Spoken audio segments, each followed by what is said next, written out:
Okay, right. Well, my name's Chris Thebe, and I do stammer. So I like to say that and on every formal interview that I do, just to make it to get the just to get the to make me feel better, to lessen the anxiety in the situation. Um, I am I am 52. I live in the northeast of England. Um, Currently live in Sedgefield, which is in County Durham. I've lived in a few places in the northeast, from like Stockton-on-Tees area.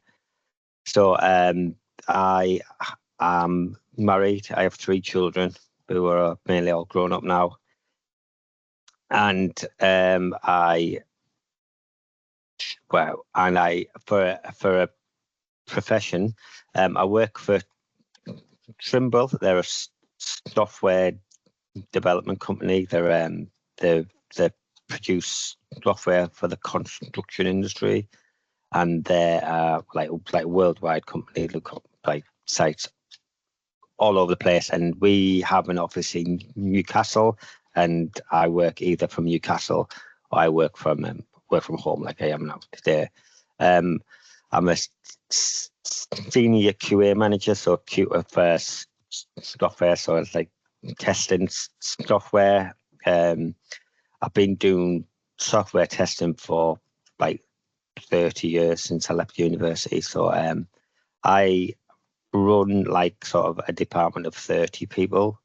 Again, they're multi-site, multi-time, so multicultural as well. And yeah, there's a team in India, a team in Europe, and the team in North America as well. And then yes, and also part of the my job, I do like a sort of a volunteer role with the diversity, equity, and inclusion. It's like part of the organisation, which we basically helps to helps to helps to helps underprivileged minorities in the organisation, and obviously it's stammering. How stammering fits in is it's part of the neurodiverse community, so it's like because it's like coupled with a brain condition.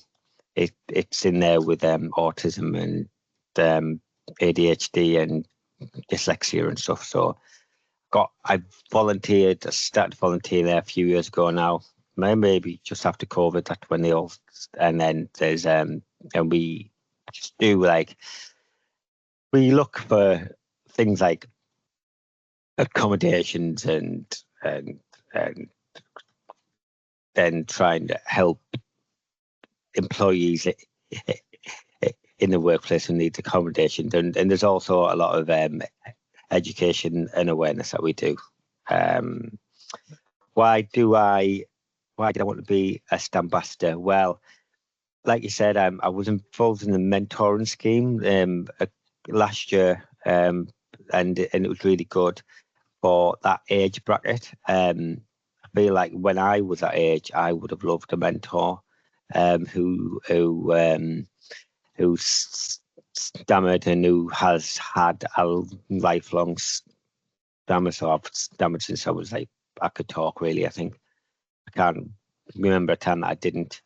And I would have loved to at that point when I was leaving like college, university, really going into the big wide world. I would have loved to have a person who I could speak about to help me navigate the workplace, help me navigate like just going into the big wide world outside the university, really, because it's quite like an institution. So, and that led me on to just doing this because I like to volunteer. It's obviously something that's very close to my heart. Helping people stammer because I do, and just basically breaking, just basically encouraging them to do what they want to do, and just stammer shouldn't hold you back. It's just basically like the way that you speak. It doesn't define you as a person. So, and it took me a long time to get to that point. So I want to try and help people along the way. Thank you so much. And how? Well, I'll give you the edited highlights. Otherwise, we'll take longer than an hour. So I think well, I think like you said, I've always stammered. I always remember that I did anyway. I think when I first started talking, I might not have, but like that's a very dim and distant memory. But I always stammered when I was primary, infant school age, or that was about 6 or something. I got took out of mainstream school to put into a school for children who stammered, like a unit sort of thing that was attached to the school. I can remember having to be taken out of the school, which I had like infant school, which I enjoyed, where I had all my friends, and I was taken to this other school, which was like quite like it's obviously it's etched in my memory. I think the unit was all right. It would, and I think like my parents helped me with my speech, but probably made me probably had other effects on me. But yeah, and then I returned to mainstream education when I was about 10, and then I just stayed in there all the way through, like till I kind of left school. And school was a bit rough, really. I went a bit of a rough school in the northeast of England, and this was like the 1980s and 90s, so there wasn't as much what was there wasn't as much help, and in those days, if you were a little bit different, if you spoke different or whatever, there was a lot of bullying going on as well, which was looking back was like just part and parcel of the day, really. Looking back, I hope like kids don't have to go through that these days. And yeah, but I had a good circle of friends who I'm friends with today. So like I kind of I didn't really mix much outside of them. Like they just took me for who I was. So yeah, it was like I kind of stuck in that friendship circle, really. I had a fairly okay family life. My parents divorced, so I had to like kind of go between two households and stuff like that. So that was always a bit of a traumatic thing, really, if anyone's ever done that. And that probably didn't have a lot of good impact on the way I spoke, and like there was like in my confidence, really. I think my confidence got knocked a lot through my childhood. So when I kind of eventually left school, I probably was. My speech got better, like as the older I got. Like I was more fluent, so to speak. I could express myself, communicate better by the time I left school. But I was probably very, very low confidence. Like I'd been through quite a lot of like I would say traumatic. I think like a lot of like bad experience that probably had a big knock to my confidence and stuff. So yeah, so that was my childhood, really. I did do a fair bit of speech therapy. Like I said, that I did go to the that special unit in the like sort of between infant and primary school. But I also did a lot of speech therapy, and used to go out in the holidays, in the school holidays. I used to go to speech therapy classes and stuff. And it was then like I realised that speech therapy was great when it was in the classroom, but as soon as you got outside the classroom, it just didn't work.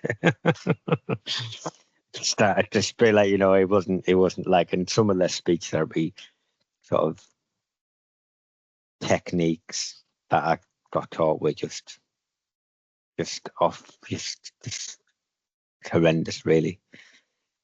A couple of examples there was to talk slowly, which is a good. It is. Anyone who's stammers, I would always encourage them to slow down, because I naturally speak really quickly. So when I slow down, I stammer less. But it would tell you to like slide into every word, like so elongate words, and then I got told to sting. I got told to cut off the start of a word. Told all sorts of stuff, and then it almost as if they didn't know what they were saying. And they were just teaching me to do anything. So yeah, so I didn't have very good experience of speech therapy. And I think what I did, and I think what a lot of children do, is when they're, especially as they get older, in like teenagers, they're start being a bit of a covert stammering. I did that a lot. I used to swap words out and sort of just to be heard. I used to say like different things than I actually meant and stuff. So I think my adulthood was, well, I probably was a covert stammerer till I was about 30, really. So like the last 20 years, I've tried to unpick all that, really, which has been a challenge in itself.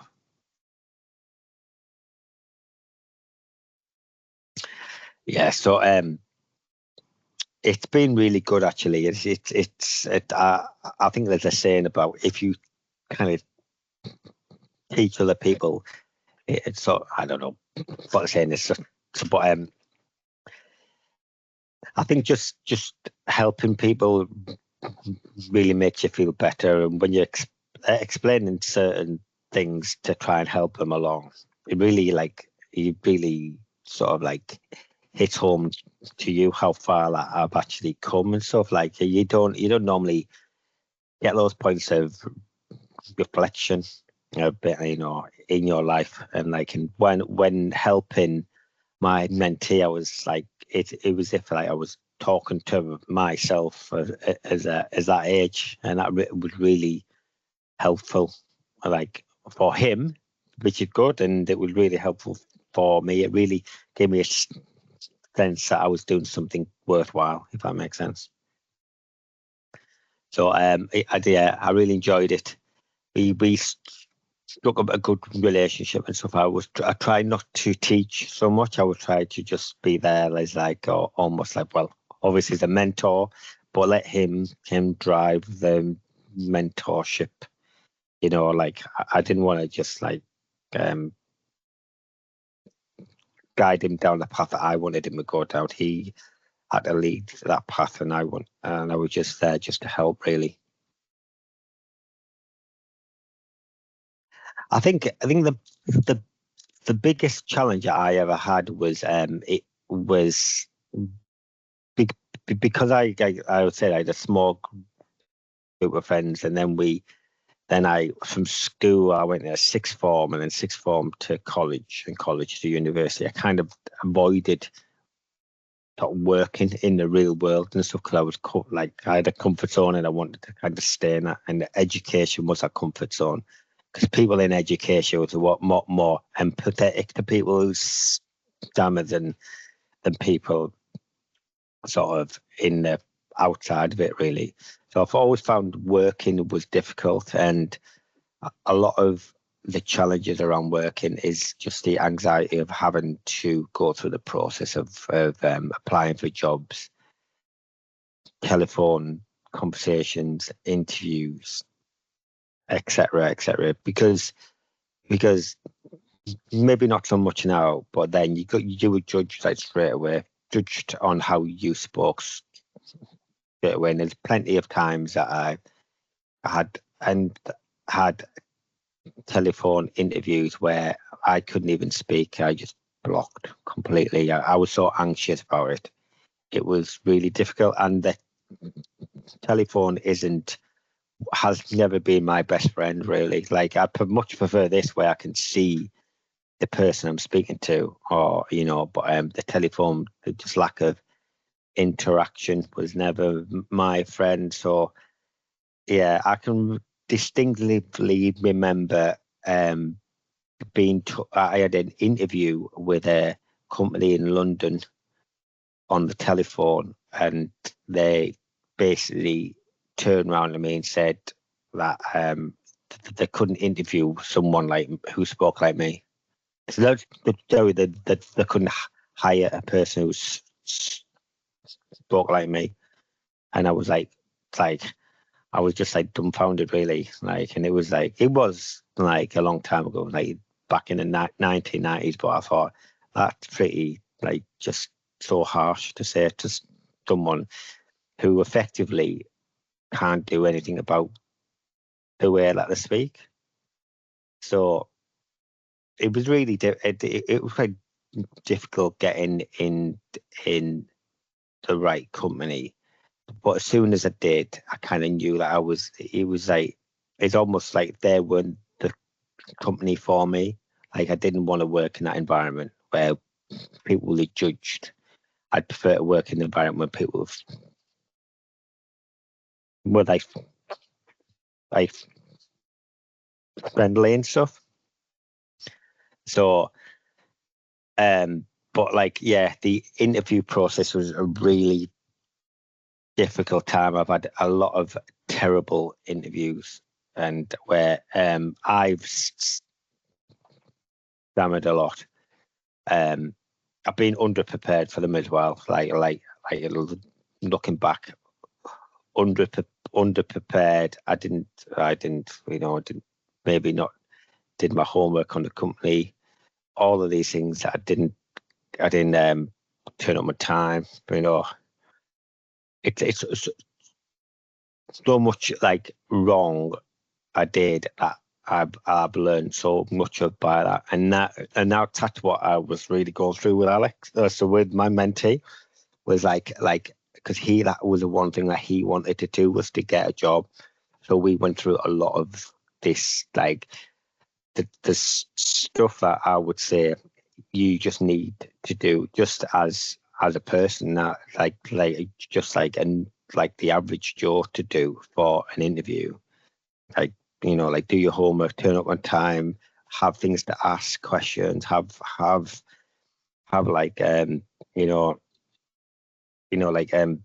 look smart, all of those things. And also, the biggest tip that I've given him is that when he goes to the interview, tell people that you stammer. In fact, probably tell most people on the interview journey, when you're applying, when you're speaking to people on the phone, when you get to speak to if you go to the office and you speak to the people in reception, tell them that you stammer, and just get into the habit of doing that, because it just releases the anxiety and stuff. And then if you do stammer in the interview, it's just not a shock to anyone. It's not a shock to you, and it isn't a shock to the people who interview. And hopefully you'll then be judged on what you're saying and not how you say it.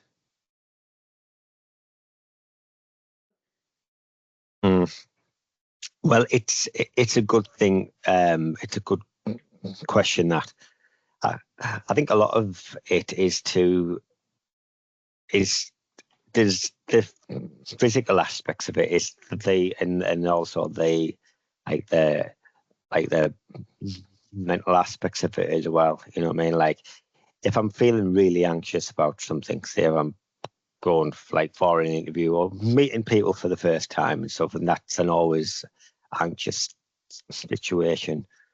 At work, I've got to it's fine when I'm working with the people I'm always working with, but if someone new and I've got to introduce myself, and that's always that, oh my God, I've got to say my name, and I've got to say where I come from, and stuff like that, and how many years I've been there, and etc.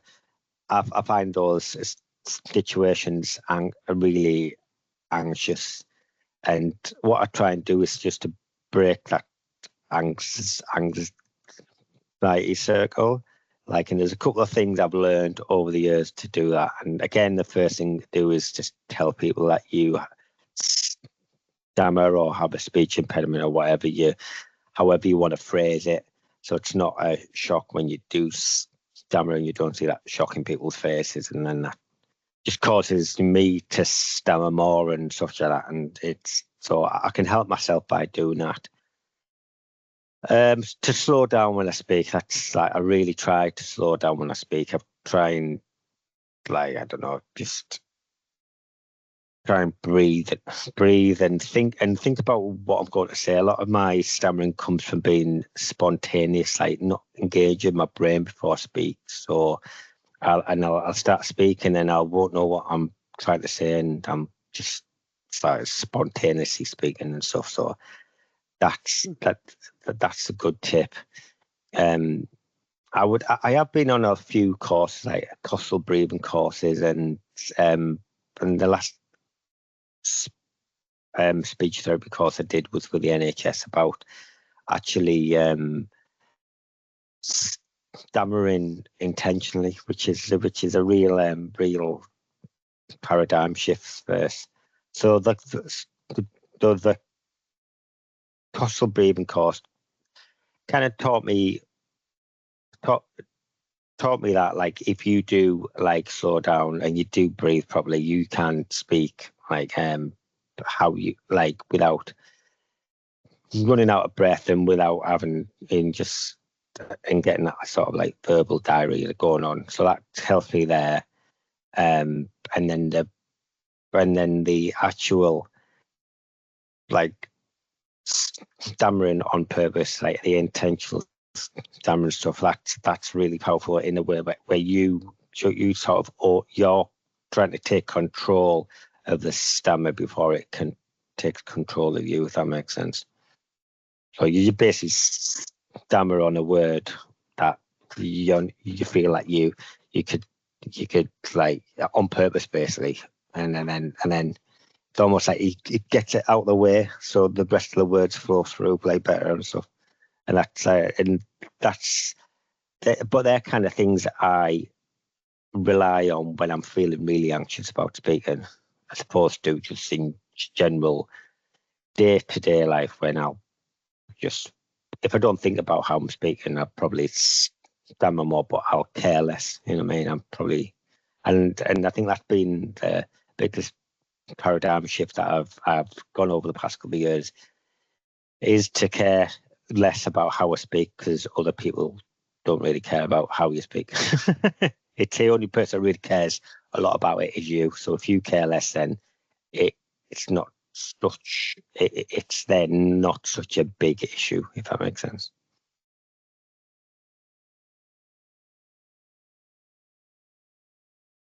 It's a very easy answer to say don't be, because I've been there and there was probably a lot of things that I wanted to do in my life that I probably didn't do, and because I stammered, because it's more than just like a speech impediment, isn't it? Really, it's like a confidence knocker and stuff like that. But yeah, just you really have to just feel the fear and do it anyway, so to speak. Just go for it, and like and the worst thing that can happen is that someone will say no, and it's as simple as that.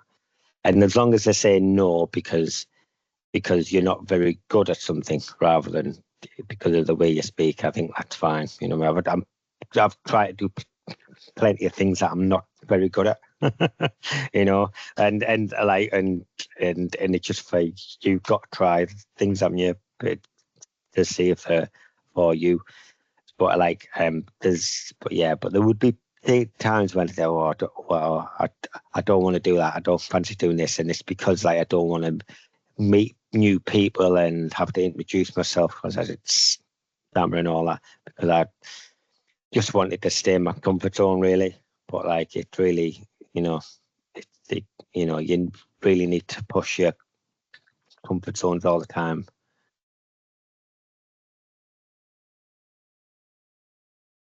I'm really looking forward to it and excited about doing it. I'm not 100% sure what the role entails, but I'm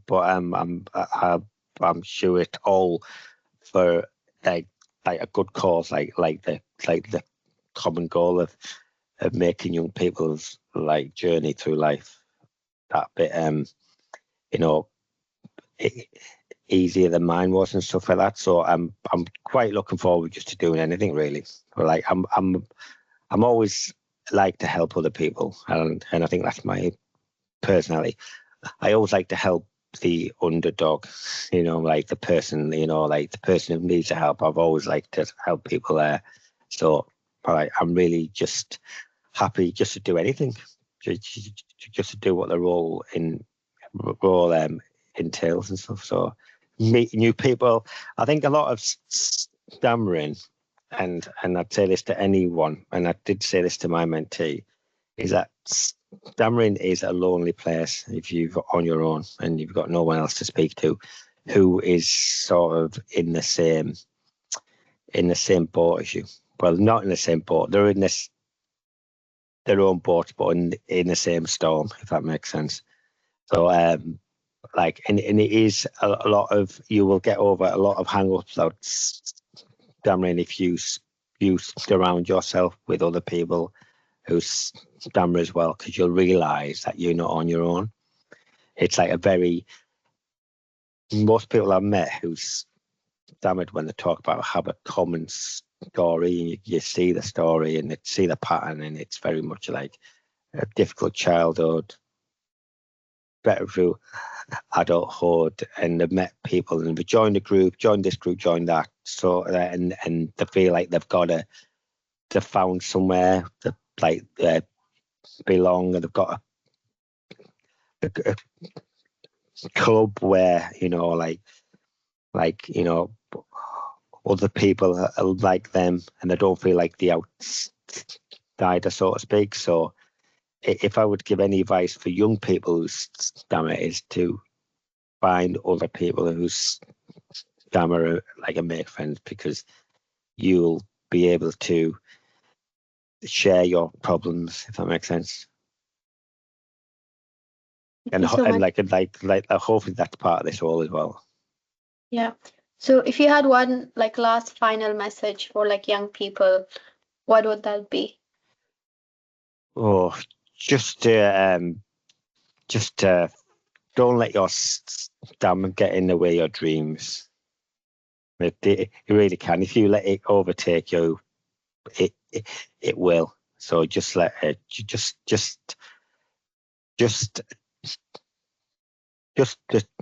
treat it like the way it should, and it's just the way you speak. And there's absolutely nothing wrong with having a stammer as well. It's just the way you speak. So don't be judged by it. Don't judge yourself by it as well.